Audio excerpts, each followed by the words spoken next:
কি গো, এটা কি ওই কি রান্না হচ্ছে এগুলো? মুগ ডাল দিয়ে সোয়াবিন দিয়ে পেস্ট করে ধোকলার তৈরি হচ্ছে। আচ্ছা, তো দেখি। এখন কি রাতের মেনু আমাদের এটা হবে? হ্যাঁ, ডাল আছে, টক ডাল।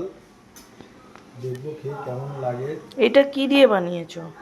এটা বানিয়েছি মুগ ডাল, সোয়াবিন, আরও নানা রকম মশলা দেওয়া আছে।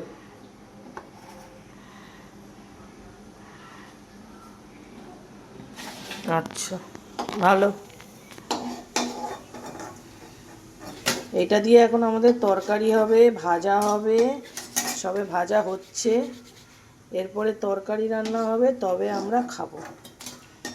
কিছু করার নেই, দুজনেই রাত করে আসি, তাই আমাদের রাত করে রান্না হয়, খেতে খেতেও রাত হয়ে যায়, তাই না বলো? হ্যাঁ।